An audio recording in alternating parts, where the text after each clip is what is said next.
Barakatha Yahweh Yahushai, Barakatha Yahweh Yahushai, Barakatha Yahweh Yahushai, Barakatha Yahweh Yahushai, Yahweh, Ba'ashem, Yahushai, Wa Barak, Wa Rapah, Wa Kazak, the apostles, elders, and the brethren throughout the four corners. Shalom. Back at it again. I just want to finish up on this, the First Roman-Jewish War. In the last video, which was part 2, went through a lot of the history concerning acts that happened with Judas the Galilean. Went into speaking about Theudas that Gamaliel spoke of in Acts the 5th chapter, as well as a bunch of other things in the history. But now I want to just continue on and go to the war itself, when the war started and how the war ended, and some of the things that, you know, happened in the mix. There's this article that I'm going to read from. It's called Jewish War 6670. If you can see it, it's from livus.org. You can probably, you know, I'm putting it up to the screen so, you know, you can go and find it and, you know, read it for yourself. But pretty much you got everything in there as far as the events go. So I'm just going to read,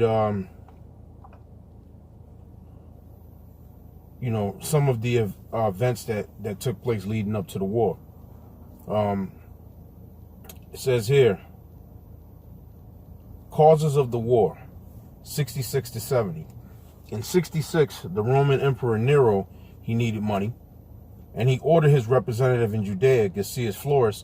At that time, I think it was from 65 to 66 AD, Gaius Florus was the procurator of Judea at that time.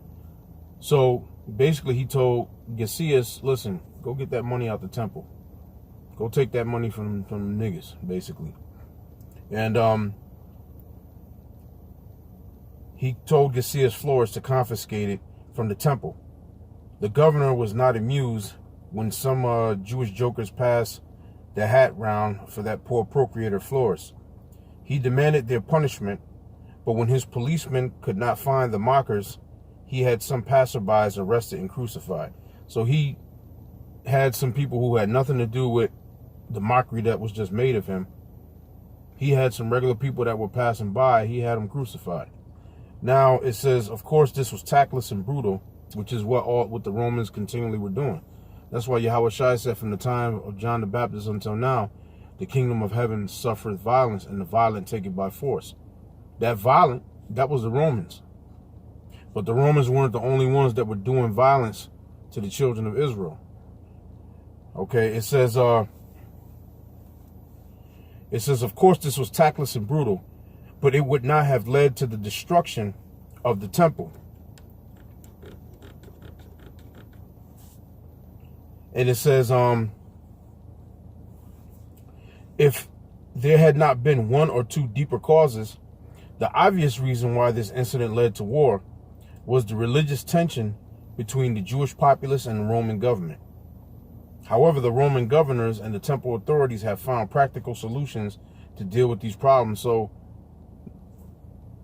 the Roman procurators or generals, and they were working with the temple authorities, that anytime Jake would get aroused, they would quell it down. Just like when a situation happens in this day and time, who do they get to come quell it? Jesse Jackson comes out the woodwork, Al Sharpton, and they come as like a pacifier. The baby cries, you give it the pacifier. So the temple authorities were working with the Roman government. Now it says that the temple authorities have found practical solutions to deal with these problems. The deepest cause of the war was the impoverishment of the Jewish peasantry. 60 years of Roman taxation had meant only one thing.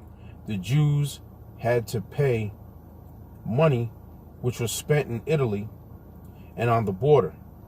Judea had become substantially poorer, and many peasants had been forced first to mortgage and then sell their land, which that's going on now. You know, see, back then we had to pay taxes to the Romans, and we had to pay Israelite taxes, which was the 10% to the temple. So we were getting hit all over it. And it's the same to this day. That's why the scriptures say this. if I could get a scripture real quick, and I'm going to come right back to the article. Ecclesiastes 1:9 and verse 10. The thing that hath been is that which shall be, and that which is done is that which shall be done. And there is no new thing under the sun. Is there anything whereof it may be said, see, this is new? It hath been already of old time, which was before us. So the taxation that I'm reading about that really started when you read Luke the 2nd chapter, going back to about 6 AD, when the taxation started under Augustus. So from then until the year 66 AD, when a war actually broke out, the taxation was going on. Jake was being taxed out of their ass. And this is happening right now in this day and time here in America. We're being taxed out of our ass, just like it was back then. That's why I read the scripture that said, the thing that hath been is that which was, and that which is that which shall be done. So let me read that again. Ecclesiastes 1:9. The thing that hath been is that which shall be, and that which is done is that which shall be done. And there is no new thing under the sun. So this is not a new thing that's going on in this day and time with all these taxes. And as a result, what it's saying here is that a lot of Jakes were forced to mortgage their homes, and then they had to sell their homes. That happened. That's happening with a lot of us right now. Some of you out there who were fortunate enough to be able to get a home, and you're paying the mortgage on the home, the interest rate went up on you, and instead of paying maybe anywhere from $900 to $1,200 a month for your home, right? Nice little piece of land that you got. Now it went up to $2,400. Went up to $1,800 or $2,400. Now you got to walk away from it because you can't afford to pay it. But meanwhile, you're still being taxed. We're taxed on the gas that we buy. We're taxed on the food that we buy. We're taxed on the clothes that we buy. Okay? If you start a business, you're taxed on your business. What causes a lot of businesses here in America, and especially here in the state of Connecticut, to go under is those fees and those taxes. All of those fees and those taxes basically put you in the poorhouse.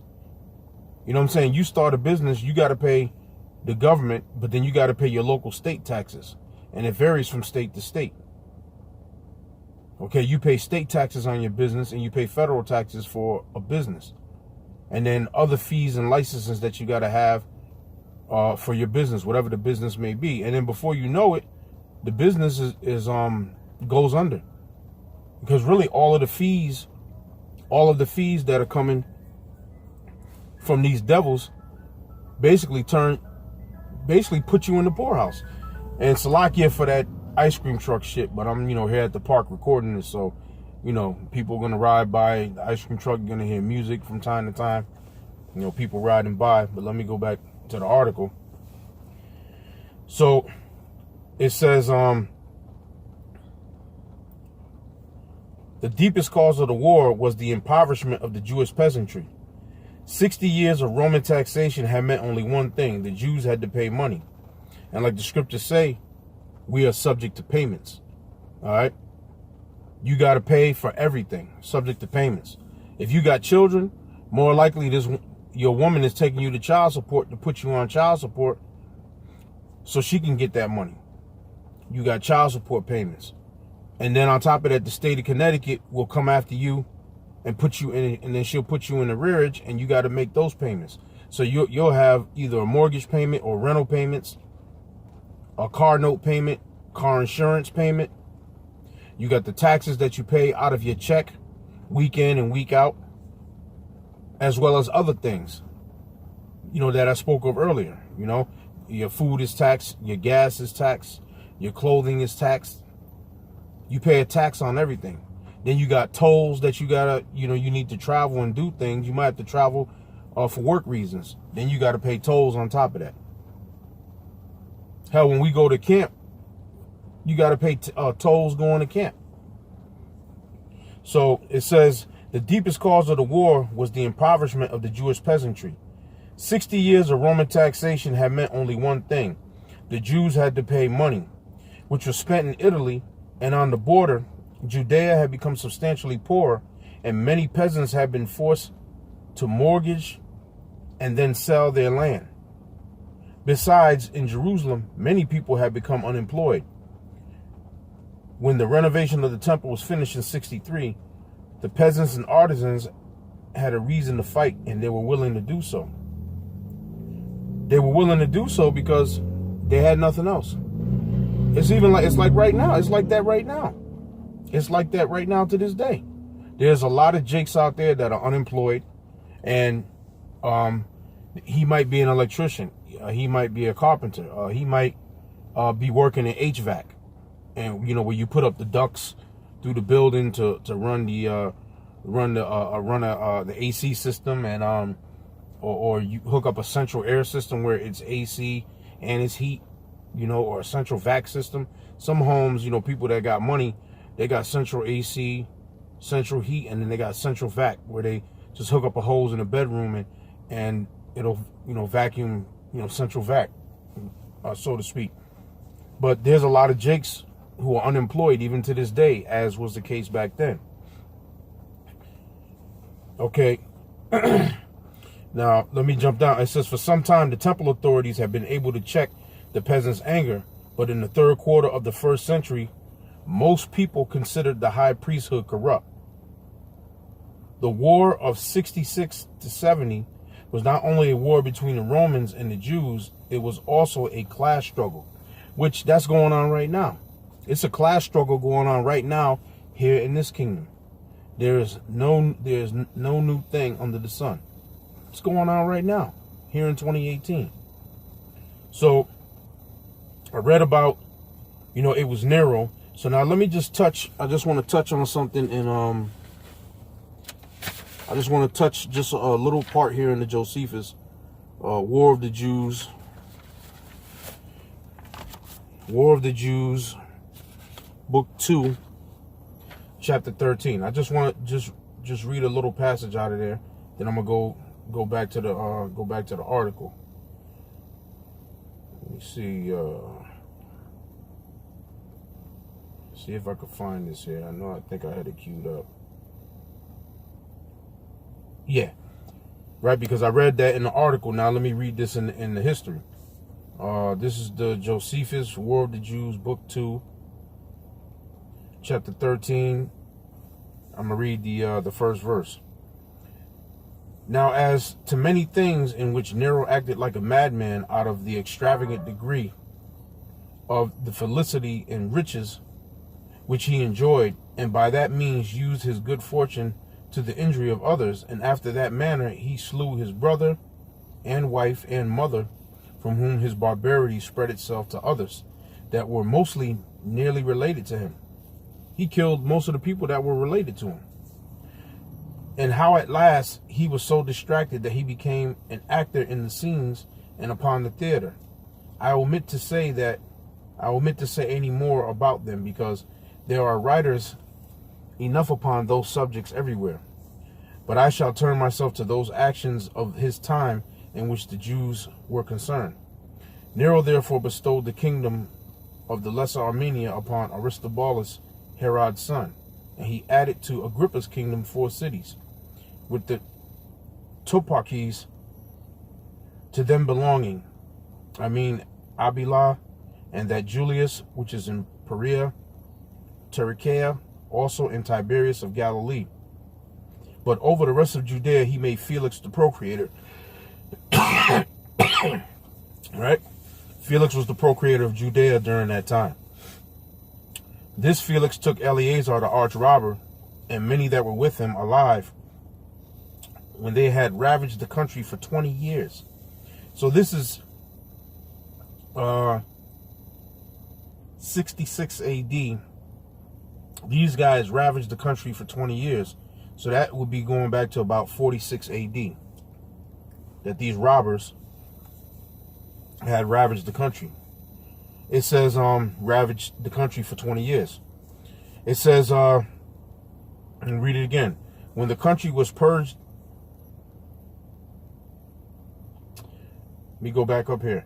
And many there were that were with him alive, when they had ravaged the country for 20 years, together, and sent them to Rome.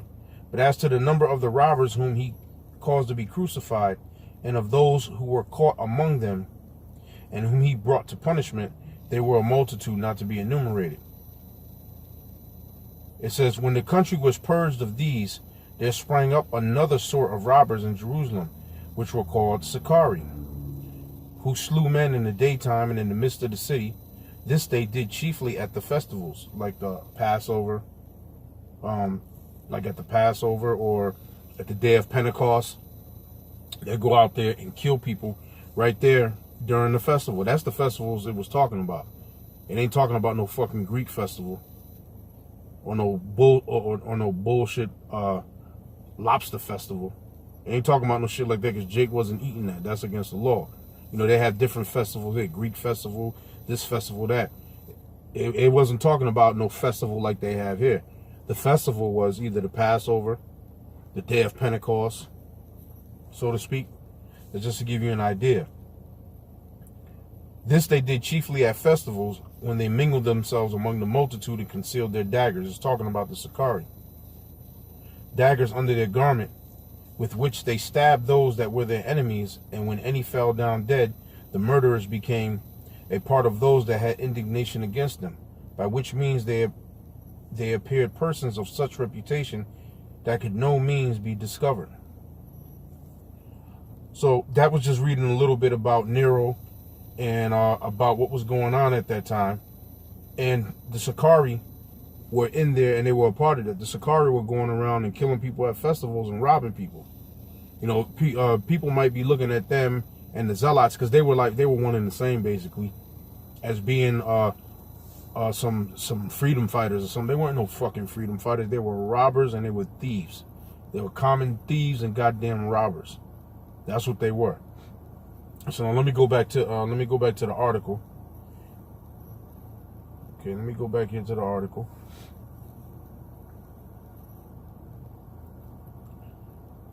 So now, in the year 66, right? We're still in the year 66. In August of 66, a man named Menahem made a raid on the fortress of Masada, where he seized lots of weapons. This Menahem was the son or grandson of Judas the Galilean. So this Menahem in 66 AD, this is 60 years later, he was either the son or the grandson of Judas the Galilean.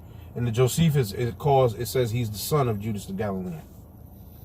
It says, so him and the men that were with him, which were the Sicarii, they made a raid on the fortress of Masada, where he seized lots of weapons. This Menahem was the son or grandson of Judas the Galilean. I'm reading what the article says, but I'm going to read it in the Josephus. He's son of Judas the Galilean, who's mentioned in Acts the 5th chapter, that was mentioned by Gamaliel in Acts 5, who had led an anti-Roman revolt in 6 AD.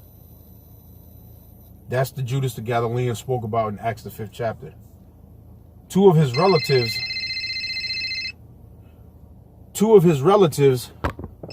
had been crucified earlier. Salakia, somebody calling me on the phone. I had to end that call. It says two of his relatives had been crucified after a similar disturbance. Those two relatives of Menahem that were crucified, those were his actual two brothers that were crucified maybe about 20 years earlier by Tiberius Alexander, who was the procreator of Judea in 44 to 47 AD. As a matter of fact, I'm going to go there and I'm going to just read that in history. Let me just touch that point. I'm going to go to Antiquity of the Jews, Book 20, Chapter 5. Antiquity of the Jews. I'm going to go to Antiquity of the Jews, Book 20, Chapter 5. And I'm going to read here, Chapter 5, Section 2. Then came Tiberius Alexander as successor to Fadus, right? Tiberius Alexander was the successor of Fadus.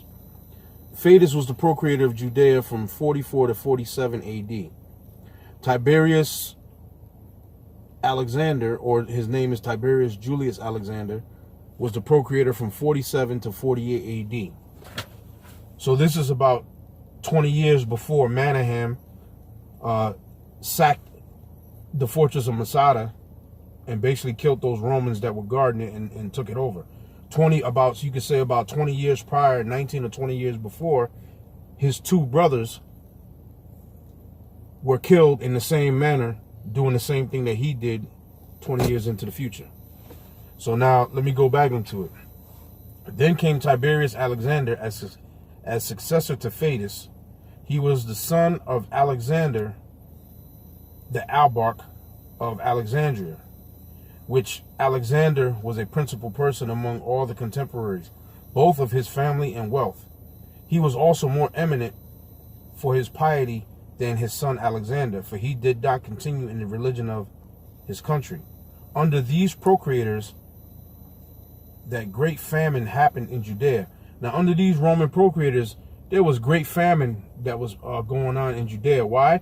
Because of the taxation. People were going broke just to pay these fucking taxes, just like right now. You know, Jake, all throughout America, which this is the Roman Empire reinvigorated. And the key that shows you that, in the readings that I've been reading here in the Josephus, I'm not going to get it now, but I'm going to speak on it. Maybe in another video, I'll touch on it. When you go into Herod the snake, you know, he's known in history as Herod the Great. Herod the snake, Herod tried to build some amphitheaters and try to have the people, you know, us in Israel, in Judea, in the land of Israel, he wanted us to love him and worship him.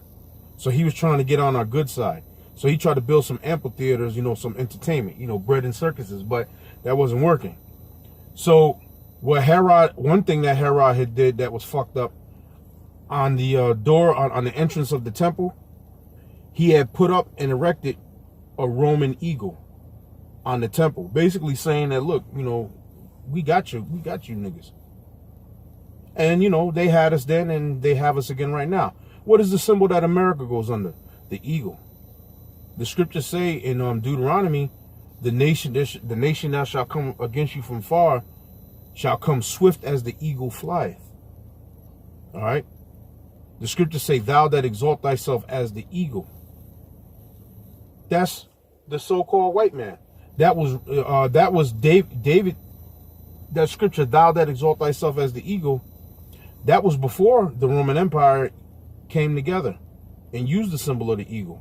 That's before America even came together. Thou that exalt thyself as the eagle. So what Herod did with the temple, he had erected an eagle on the entrance of the temple. All right. Showing you it's the same kingdom. It's the same scenario. It's the same thing all over again. Like I read in Ecclesiastes 1:9. There's nothing new under the sun. All right. And the symbol that America carries, the Great Seal of America in the president's office, is what? The eagle. You look on any mailbox in your neighborhood where you drop your mail off and the postal carrier comes and picks it up and brings it to the post office, then it's routed and sent to where it's going. Every mailbox has an eagle on it. On the dollar bill, there's an eagle. Back of the quarter, there's an eagle. The postal mail trucks that ride around delivering mail in your neighborhood has basically an eagle, a blue eagle on the side of them. So this is nothing more than the Roman Empire all over again. And we're going through the same problems and the same taxation and things that was happening and transpiring back then that led to the first Roman-Jewish war. So now let me go back into it, because in the article it said Menahem, and it spoke about his relatives that were killed in a similar manner, because the article is going into Menahem sacking the city of Masada. Basically, he became leader of the Sicarii, and it spoke about his two relatives. So I'm talking about his relatives. So let me finish this up. It says, under these procurators, the great famine happened in Judea, in which Queen Helena bought corn in Egypt at a great expense and distributed it to those that were in want. As I have related already, and besides this, the sons of Judas of Galilee were now slain. I mean of that Judas who caused the people to revolt when Cyrenius came to take an account of the estates of the Jews. That was going back to Luke, the 2nd chapter, when Augustus had proclaimed all the world to be taxed. And it tells you about Cyrenius there. Cyrenius was the governor of Syria. And at that time, a man named Coponius was the procurator of Judea. And that's when Judas the Galilean's revolt started, 6 AD to 9 AD. Josephus is talking about sons of Judas the Galilean that were slain by Tiberius Alexander. When Tiberius Alexander was the procurator and that was from about 47 to 48 AD, he was the procurator of Judea, Tiberius Alexander. So it says, I mean, of that Judas who caused the people to revolt when Cyrenius came to take an account of the estates of the Jews, as we have showed in a foregoing book. When they came to take account of our estates, and it's even like right now in this day and time, Puerto Rico's a commonwealth, but if Puerto Rico becomes a state of the United States, what's happening?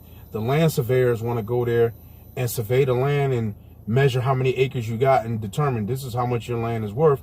So this is a mill rate we're going to apply, and this is what you're going to pay in taxes now to the United States government. You got to give up your allodial title to the government, and now you're going to have to pay taxes every quarter, every 3 months on that land.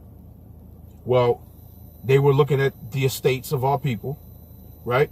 And saying, okay, this is how much this estate is worth, so you got to pay this much tax on this now. There's nothing new under the sun. They do that now. They were doing it back then. It says, when Cyrenius came to take an account of the estates of the Jews, as we have showed in a foregoing book, the names of those sons were James and Simon. So remember, these names were common names. Judas, James, Simon. These were common names. Theudas, that was a common name. These were common names back then. Okay? So Judas the Galilean had 2 sons who were named James and Simon. He also had another son named Manahem. And Manahem is who I'm reading about now, but I had to go back and talk about his 2 brothers that were killed about 20 years earlier. Read it again. The names of those sons were James and Simon, whom Alexander commanded to be crucified. Okay, so that's the point. That's all I wanted to get, was about the 2 sons of Judas the Galilean. Now I'm going back to the article. It says, in August 66, a man named Manahem made a raid on the fortress of Masada, where he seized lots of weapons. This Manahem was the son or grandson of Judas the Galilean, who had led an anti-Roman revolt in 6 AD. 2 of his relatives have been crucified after a similar disturbance. Those 2 relatives, I just read about them in the Josephus. All right? Those 2 relatives of Judas the Galilean, I just read about them in the Josephus. I'll call it again. Antiquity of the Jews, Book 20, Chapter 5, Section 2. Chapter 5, Section 2. And those 2 that were killed were James and Simon. Those were 2 of Judas's other sons. So let me go back to the article. All right. It says 2 of his relatives have been crucified after a similar disturbance. That was James and Simon. The group of Manahem was called Sicarians, daggermen. They held their leader as king of the Jews and went to Jerusalem, where they laid siege to the remaining Roman garrison. The new king had the high priest Ananias executed. But when he went to the temple, he was lynched by the adherents of Ananias' son. The Sicarians left Jerusalem and returned to Masada, which they used as a base for a guerrilla war until they were defeated. Now it says the Sicarians left Jerusalem and returned to Masada, which they used as a base for a guerrilla war. Maybe that's why that demonic spirit got on Saw Nigga to call this guy Alizé the guerrilla Hebrew.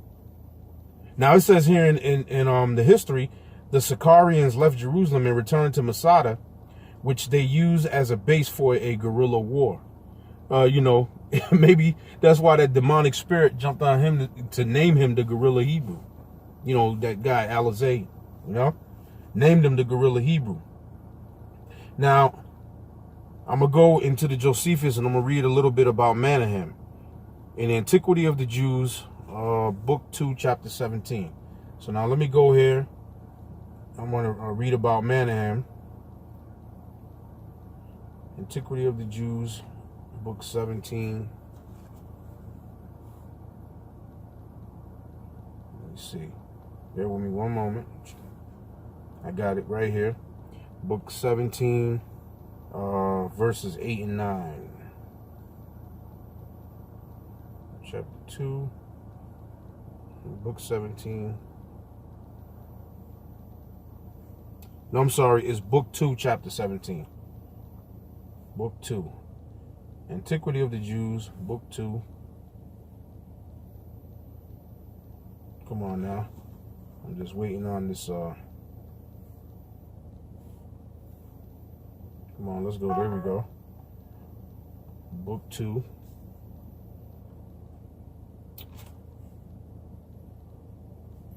No, I'm sorry. I said Antiquity of the Jews. I meant War of the Jews.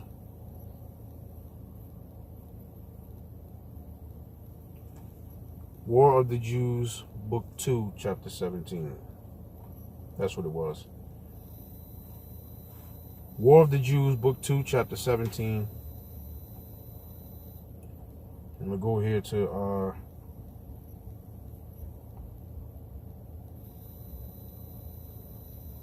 number 8. There's going to be a little bit of reading. It says, in the meantime, one Menahem, the son of Judas, that was called the Galilean. Again, Judas the Galilean, him and his family members, they were major players when the taxation started, during the time leading up to the First Roman-Jewish War, and during the war itself. Him and his descendants, they were all up in it. Everything keeps going back to this guy, Judas the Galilean. All right? Mentioned, and he was mentioned by Gamaliel in Acts the 5th chapter.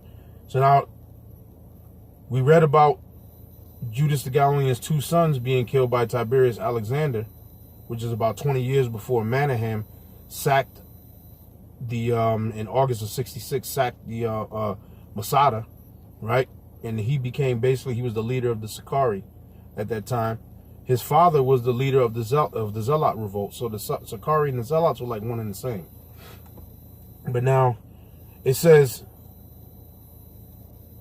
I'm going to call it's a War of the Jews, book 2, chapter 17, verses 8 and 9. In the meantime, one Menahem, the son of Judas, that was called the Galilean, who is a very cunning sophister, and had formerly reproached the Jews under Cyrenius, again going back to the taxation, that after the Most High they were subject to the Romans, took some of the men of note with him and retired to Masada. So it's telling you Menahem took some of the men of note with him, which were the Sicarii, and they retired to Masada, where he broke open King Herod's armory and gave arms not only to his own people, but to other robbers also, because there was other robbers that were a part of the Sicarii that weren't, if you want to say, that weren't Jews. Because it was renegade Jews that was with him, but then there was men of other nations. I believe their Idumeans might have been a part of this too.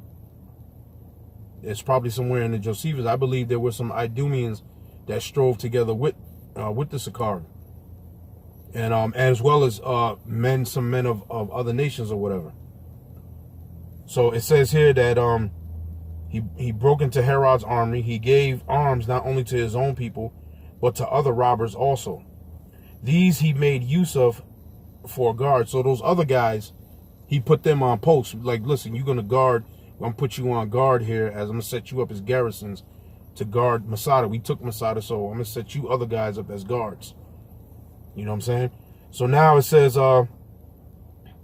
these he made use of for a guard, and returned in the state of a king to Jerusalem.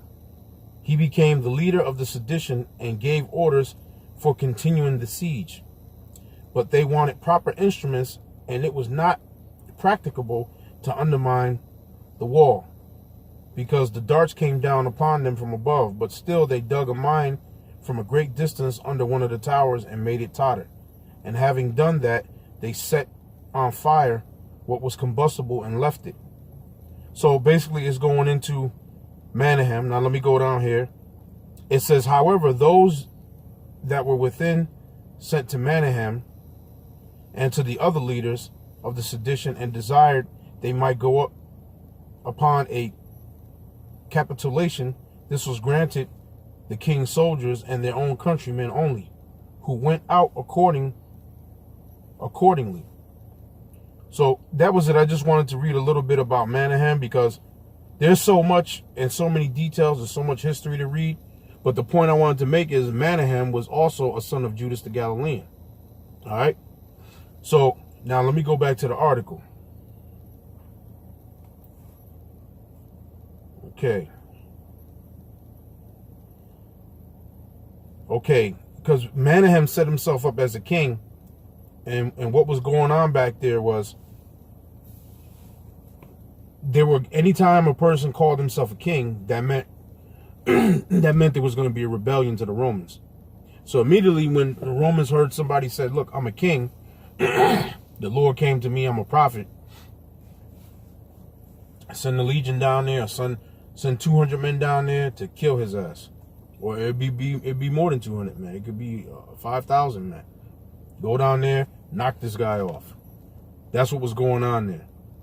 And Manahem set himself up as a king, and he sacked Masada and kept it and held it as a stronghold. And basically the ones that befell that horrific thing that we talked about, we would talk about years prior in Masada, that was basically those Sicarii. They're the ones that underwent that shit that went down in Masada when the Romans had basically built a wall around the city so nobody could escape, and they got starved out. They were the ones that befell that. See, the Christians who listened to Yahushua, they got out of Dodge. The ones that were in Masada that befell that horrific thing that went down in Masada, that was the Sicarii. And pardon me, because I got this damn thing sitting up here and I didn't even think to move this out the way. Just move that out the way. That damn air freshener. So now let me go on. Now let me read. I'm gonna read from here. The Sicarians left Jerusalem and returned to Masada, which they used as a base for a guerrilla war. In September of 66, the Romans in Jerusalem surrendered and were lynched. Meanwhile, the Greek inhabitants of the capital of Judea, Caesarea, attacked their Jewish neighbors, and Jews replied in kind, expelling many Greeks from Judea, Galilee, and Golan Heights. Now, also, I want to read something else in the history. Antiquity of the Jews, book 20, chapter 8. So let me go there. I just want to give you a little bit more background on the Sicarii. Antiquity of the Jews, book 20.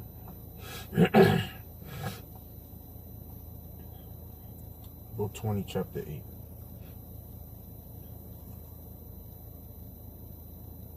Book 20, chapter 8. Just trying to hit the points.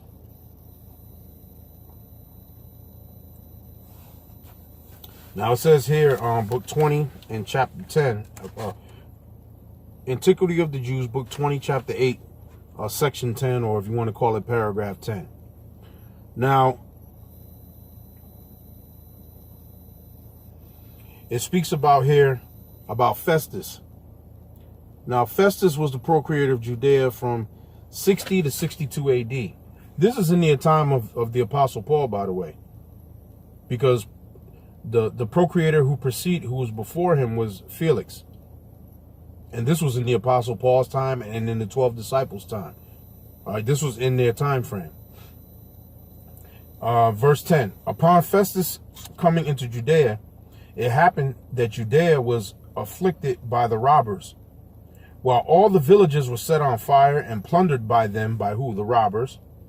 And then it was that the Sicarii, as they were called, who were robbers, grew numerous. In other words, their numbers grew even more because of the more pillaging and the more things that they gathered or they stole from the Israelites.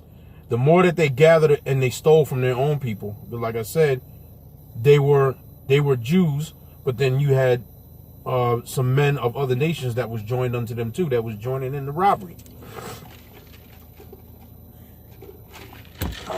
That's some water. I'm gonna read it again. Upon Festus's coming into Judea, it happened that Judea was afflicted by the robbers, while all the villages were set on fire and plundered by them. And then it was that the Sicarii, as they were called, who were robbers, they were robbers, man. Okay, there was nothing special about these niggas. They were robbers. They were niggas. Just like this nigga right now, man. You know, trying to sow discord among the brethren. He going there to them brothers in Texas, you know, trying to wave the white flag. Yo, all I'm gonna say is don't trust that fucking nigga, man. Don't trust him.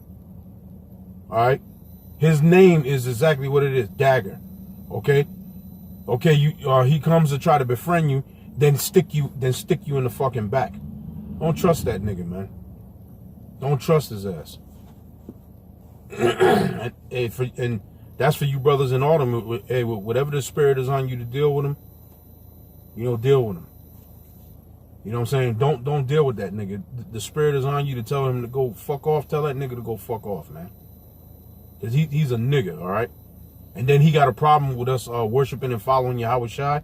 He got an actual video out there when he saying, you guys always, you know, basically, I'm not saying it verbatim what he said, but basically talking shit about us worshiping Yahweh Shai. The scriptures say there's no other name under heaven men to be given forgiveness.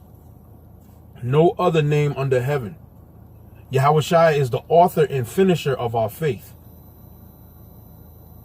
He's the author and finisher of our faith. Yahweh Shai. So now let me just continue. Upon Festus coming into Judea, it happened that Judea was afflicted by robbers. And while all the villages were set on fire and plundered by them, who the Sicarii. And then it was that the Sicarii, as they were called, who were robbers, grew numerous. They made use of small swords, not much different in length from the Persian Asenaica, but somewhat crooked, and like the Roman Sicaea, or sickles, as they were called. And from these weapons, these robbers got their denomination. And with these weapons they slew a great many, for they mingled themselves among the multitude at their festivals, when they were come up in crowds from all parts of the city to worship the Most High. As we said before, and easily slew those that they had in mind to slay. They also came frequently upon the villages belonging to their enemies. And who were their enemies? Other Israelites. The enemies that it's talking about there wasn't Romans living in the village. It was Israelites. So that's who they deemed as their enemies. With their weapons, and plundered them and set them on fire. So Festus sent forces, both horsemen and footmen, to fall upon those that had been seduced by a certain impostor,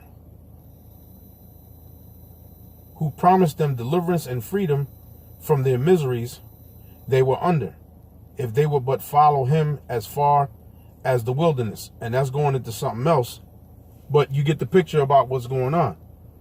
So now, even the procurator of Judea, Festus, was sending soldiers to go to kill these niggas and to take these niggas out. And he was a Roman procurator. He was there to just get money from us and send it back to Rome. But he was going after these niggas trying to kill him. All right, so now let me go back. I'm gonna go back to. I just wanted to touch on that a little bit. So I'm gonna just go back here to the article now. Let me go back to the article and read about some more points of what happened during the war. And now here in the year, that was the year 66 AD. Now, the year 67 AD, it says the temple authorities elected generals and ordered them to take charge of the countryside. One of these was Joseph, son of Matthias, and he would become known as Flavius Josephus. The future historian Flavius Josephus. One of their aims was to seize the ports, which would make it difficult for the Romans to land their forces. At the same time, Nero appointed a new commander, Titus Flavius Vespasianus, also known as Vespasian. So at this time in 67, Nero appointed Vespasian. He gave Vespasian the job to come and ride down on Jerusalem. Mind you, the country was being terrorized by robbers and murderers, which were zealots and Sicarii. So the Romans were coming in to try and restore order, because the Romans basically just wanted to get money. They wanted Jerusalem was basically a cash cow to them, so they just wanted to keep the cash cow, and basically the rebellion that was going on was making it difficult for them to collect. When you really look at it, if they was able to keep collecting, they'd have just let Israel keep going on as Israel was going on. But that's not what was going on. This war was on and popping because mainly the Romans wasn't getting what they thought that they were supposed to get from us. And then you had the robbers that were in there that were doing what? That were robbing, killing, stealing, burning down villages, looting, taking the crops, running off the animals, and making people destitute. So that way, the only recourse that the people that they just made destitute, which were other Israelites, the only recourse they would have is to fight. So now, let me jump down, because I just want to get to the, to go into more into the war. And then on top of that, again, while all this was happening in Jerusalem, right? Judea, in the land, while all this was going on in the land, Titus and Vespasian still hadn't even come in. They still hadn't come in. They were still on the outskirts, making their way in to come and engage. They hadn't even stepped foot yet. All right. Now let me go here, because I believe it's in 67. I believe it was in 67. Right here. In November of 67, it's talking about a man named John of Cascala had abandoned his guerrilla war and gone to Jerusalem, where he became an important leader, behaving himself as a king. There were two other parties in the city, the Sadducee temple authorities and the zealots of Eleazar, son of Simon. The latter were most influential. They occupied the temple, removed the high priest from the scene, and replaced him by a straw man named Phannius. Frequently, these two parties used violence in their quarrels, and many Jews left the city. So while all of this turmoil was going on, there were many Jews that just took off and said, I'm getting the hell out of Dodge. They told the Roman generals about the civil strife. So the civil strife that was going on in Jerusalem and Judea and throughout the land, which what was happening with the zealots and with the Sicarii, killing, looting, and robbing people, that civil strife that was going on, they're telling Vespasian and Titus about this. It says they told the Roman generals about the civil strife, and Vespasian decided to postpone his attack until the defenders had worn themselves down. So Vespasian and Titus still haven't stepped into Jerusalem yet. So the shit that was popping off in the land was a result of who? The zealots and the Sicarii. They hadn't even stepped in the land and touched anything yet. So he postponed the fact of going in with his legions and going into Judea and breaking it down, coming to the temple. So he postponed that. He said, look, I'm going to just fall back for a little while and let these guys Let these guys tire themselves out. Then we'll go in. Like how the police do right now. Niggas start shooting in the projects, right? What they do, they let you niggas off each other. Then they come in with the meat wagon and pick up the pieces and doing a bullshit investigation, their paperwork, and then they out. So I get some more water. It says, Vespasian decided to postpone his attack until the defenders had worn themselves down. He used the spring of 68, this is 68 AD, to gain control of the Jordan Valley in the fertile region called Perea, the other side that is of the Jordan River. So basically what he did was, look, we're going to sit here and we're going to, now here it is. I got somebody else calling me. Cancel that out. But, so here it is.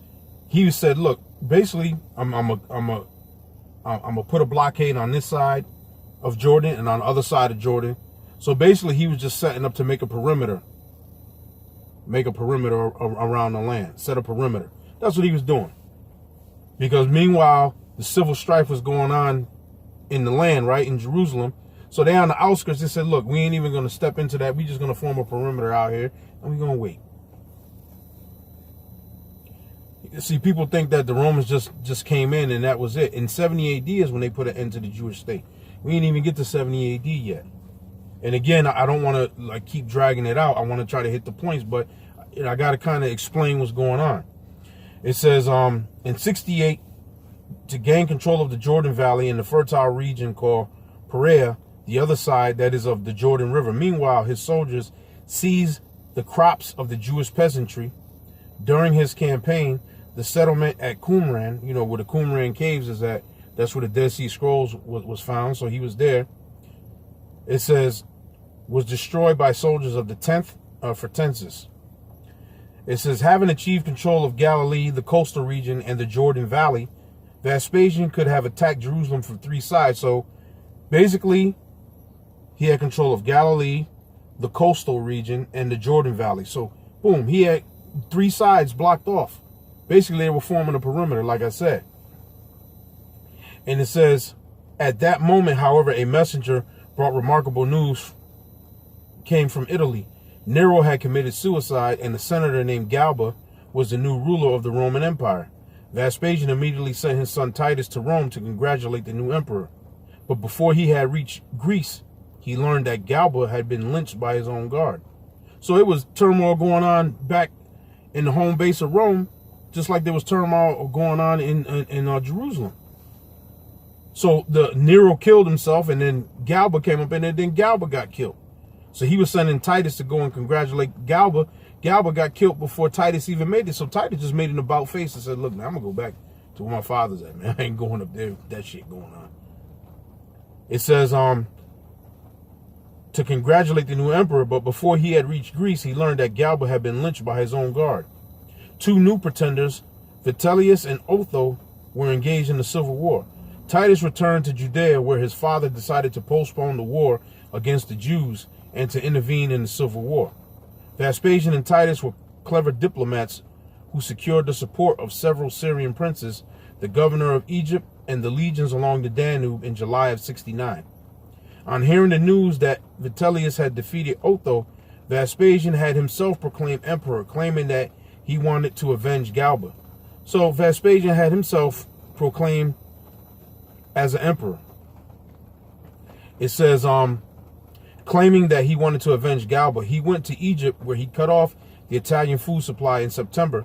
The army of the Danube defeated the troops of Vitellius in December. Vespasian was the sole ruler of the world empire.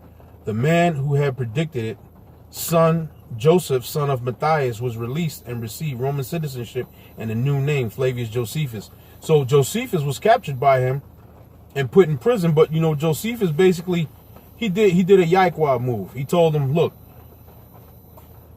the scripture basically what he did was he told him that he's the king of Judea. That when the scriptures say a scepter shall come.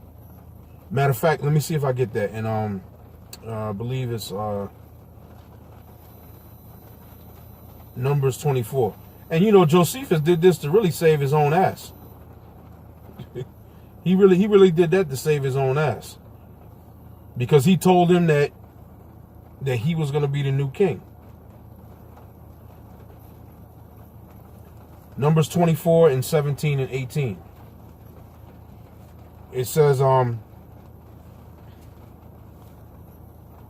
me see. Right. It says, I shall see him, but not now. I shall behold him, but not nigh. There shall come a star out of Jacob, and a scepter shall arise out of Israel, and shall smite the corners of Moab and destroy the children of Sheth. Now that scripture is talking about the coming king or the coming Messiah. Manahem was using that and setting himself up as king. Judas the Galilean did the same thing. His father before him, Theudas, or the scripture spoke about that Egyptian, used that same scripture, setting themselves up saying that I'm a king, follow me, I'm going to bring deliverance. So Flavius Josephus just took that and used that and told Vespasian, hey, you the king that's talking about. You the man that's talking about. And now when he became the sole emperor of Rome, he let Josephus out of the prison and said, look, I'm gonna keep you. I'm gonna employ you. I'm gonna call you Flavius Josephus. So now let me go back here. See, that's basically what he did. He did like a Yikewab move. Of course, you know, Josephus, you know, he basically, you know, he was an Uncle Tom. But that's what he did that to preserve his own life. And it just happened to work out for him. Okay, it says, right.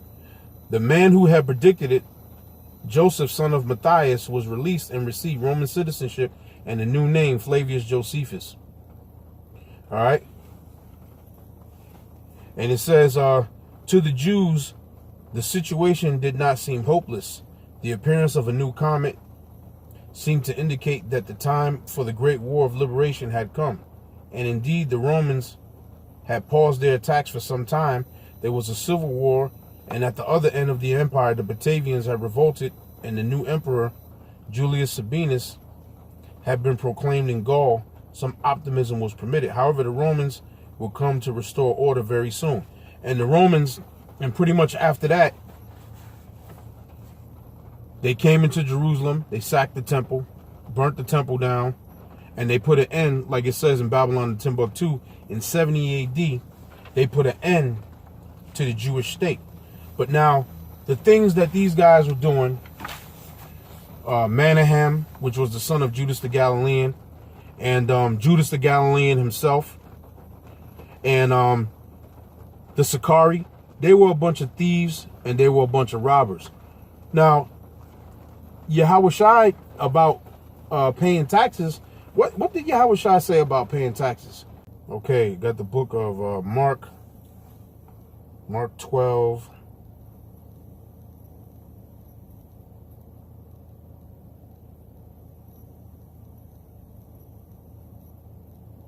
Mark 12 and 14.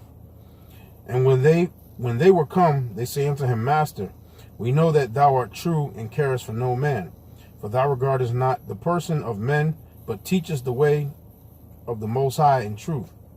Is it lawful to give tribute to Caesar or not? Shall we give or shall we not give? But he, knowing their hypocrisy, said unto them, Why tempt ye me? Bring me a penny, that I may see it. And they brought it, and he saith unto them, Whose is this image and superscription? And they said unto him, Caesar's. And Yahushua answering said unto them, Render to Caesar the things that are Caesar's, and to the Most High the things that are the Most High's. And they marveled at him. So the Lord said, basically, you got to render to Caesar. His face is on the superscription, so you got to pay the tax. Right? So even in this day and time, look, even dealing with the law, we know in the law that there's no law that says you have to pay income tax. It's a play on words on the tax form, because we earn wages. Wages are not income. Okay, your physical manual labor, you're being paid wages for. Income is money derived from, like, if you put money into the stock market, your money is making money for you. Or you have a business. Businesses earn income. If you put your money in the stock market, that's income. But wages that you're being compensated at a job is not income. So it's a game that Esau's, a word game Esau's playing. But you got to render unto Caesar. So even in this day and time, we just got to pay the taxes. The scriptures say that we're going to be subject to payments. All right. And then the scripture also says this in what is it, Romans 13. And I'm gonna just end it with that. Romans 13. Because the scripture also said, Yahweh Shai said, look, vengeance belongeth unto me. So we ain't going to take up no arms and go and fight Esau. First of all, Esau's blessing is the sword. The sword is the blessing that the Most High gave this devil, the so-called white man, at that time and at this time. Esau's blessing, especially now, his blessing is the sword. So we're not going to defeat this man by fighting, trying to get guns and taking up arms and going against him. The Lord is going to have to endow us from on high with spiritual power to take this man out. But up until then, we got to render to Caesar. Romans 13:1. Let every soul be subject unto the higher powers, for there is no power but of the Most High. The powers that be are ordained of the Most High. Whosoever therefore resisteth the power, resisteth the ordinance of the Most High. And they that resist shall receive to themselves damnation. So you could try to wiggle around the tax issue, but what's going to happen is eventually the IRS is going to come down. They're going to garnish your wages. They'll probably take your whole paycheck. They're gonna make you play ball. They're going to garnish your wages. Hell, they'll come and take your car and impound it and use it to pay your tax bill. They'll come in your house and they'll take all your belongings. For rulers are not a terror to good works, but to evil. Wilt thou then be afraid of the power? Do that which is good, and thou shalt have praise of the same. So the power that's set up, which is the so-called white man, basically, he's the whipping stick of the Most High. So listen, hey, we gotta pay the taxes. That's just what it is. I mean, it's painful. It sucks. Even though we know that we're not supposed to be paying no income tax, but we in captivity under this man. We're subject unto payments. It says, for he is a minister of the Most High to thee for good. But if thou do that which is evil, be afraid. For he beareth not the sword in vain. For he is the minister of the Most High, a revenger to execute wrath upon him that doeth evil. And that's talking about the so-called white man. Even when you come upon these cops, didn't Yahweh Shai say, agree with thine adversary quickly whilst he's in the way with thee? So when you come up, deal with a police officer, or officer, can I help you? You know, license, registration. Here you go, officer. You don't talk shit to him, because he beareth not the sword in vain. They could take that baton and go upside your head. Okay, they could straight up what's this guy's name in LA during the riots? They could Rodney King your ass quick. And you've been seeing all over the news, black men getting shot, not even pulling the gun on the police. A black man running from the police because he got a child support warrant on him. Cops shoot him in the back, pop, pop, pop, shoot him in the back, and he's dead. He beareth not the sword in vain. So hey, don't pop off. Just deal with it. Be nice, be polite, give him your information, and maybe you'll make it home that night. All right. It says, verse 5. This is Romans 13. Wherefore ye must needs be subject, not only for wrath, but also for conscience sake. You know what I'm saying? Don't put yourself in a position that you don't need to be in. All right. For this cause pay ye tribute also, for they are the Most High's ministers, attending continually upon this very thing. Render therefore to all their dues, tribute to whom tribute is due, custom to whom custom, fair to whom fair, honor to whom honor. Owe no man anything but to love one another, for he that loveth one another hath fulfilled the law. For this, thou shalt not commit adultery, thou shalt not kill, What is murder? What was the Zealots and the Sicarii doing? They were murdering. They were stealing. Thou shalt not steal. Thou shalt not bear false witness. Thou shalt not covet. They were coveting people's lands and people's cattle, people's crops. And if there be any other commandment, it is briefly comprehended in this saying, namely, thou shalt love thy neighbor as thyself. You look, leading up to the first Roman-Jewish war, there wasn't no love thy neighbor as thyself as far as the Zealots and the Sicarii were concerned. Love worketh no ill to his neighbor, therefore love is the fulfilling of the law. They wasn't showing no love to nobody, all right? As all of the history that I was reading about, and this video is turning out to be longer than the first two videos, which I really didn't want to make it that, but that's what it is. And it says here, love worketh no ill to his neighbor, therefore love is the fulfilling of the law. All right. So that was pretty much it. And that was pretty much some of the history that went on during the first Roman-Jewish war, what led up to the war, what ultimately was the culmination in 70 AD. And with Titus and Vespasian putting an end to the Jewish state in 70 AD. And with that, I'm going to say shalom until the next video.